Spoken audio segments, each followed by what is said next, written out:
Il y a des charismes qui viennent des hommes, il y a des charismes qui viennent de Dieu, il y a des charismes aussi qui viennent du démon. Et ils sont beaucoup plus subtils à discerner. Les démons peuvent aussi donner des charismes à des gens pour leur faire croire qu'ils sont des hommes extraordinaires. Donc ce n'est pas parce qu'un prêtre, un pasteur a des charismes que nécessairement ça viendrait directement de Dieu. Il y a des charismes qui viennent du démon. Le démon peut imiter les miracles divins. Il peut faire semblant de faire les miracles divins. Donc les démons peuvent donner des charismes à quelqu'un pour lui faire croire que c'est une personne extraordinaire, dans le but de le faire tomber dans l'orgueil. Il va donc leur donner même des fonctions dans l'église. Là, par exemple, moi je le dis que l'ordination ne fait pas de quelqu'un un saint prêtre ou un saint évêque. J'ai connu des personnes qui, au début, avant d'être prêtres, étaient des personnes humbles.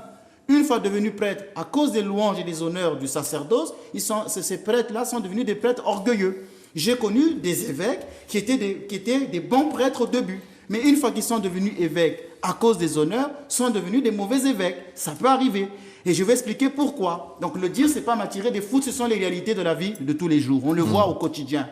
Donc, par exemple, moi je connaissais un prêtre qui était très humble, il aimait recevoir le peuple, il était toujours là dans l'église, il recevait les gens, il visitait les malades, il parlait avec des gens avec beaucoup de charité, un très bon prêtre. Et puis les gens ont dit, bon, comme il est comme ça serait un bon évêque. J'avais dit lors du conseil, non. Souvent quand un prêtre est comme ça, gardez-le là. Ne faites pas de lui un évêque. Et moi, comme j'ai lu Saint Jean Climac, je suis climacien si vous voulez, je l'ai étudié, je savais, puisque j'ai été maître de novice, je n'ai enseigné que ça. Je me suis opposé à son ordination épiscopale. On ne m'a pas écouté. Ce prêtre est devenu évêque. Une fois qu'il est devenu évêque, il commençait à fréquenter les grands milieux. Les maires viennent le voir, les ministres viennent le voir, les autorités viennent le voir. Et puis il a commencé à être un peu éloigné du petit peuple, comme on dit.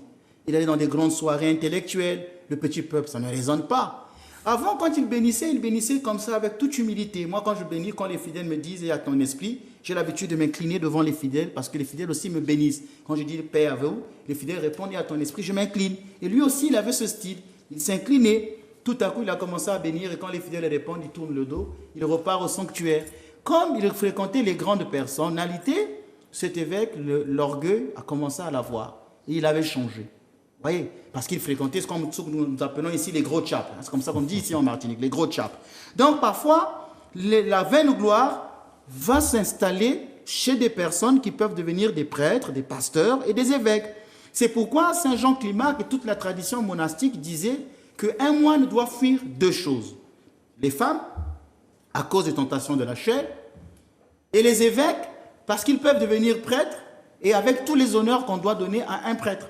Et ces honneurs-là peuvent le changer.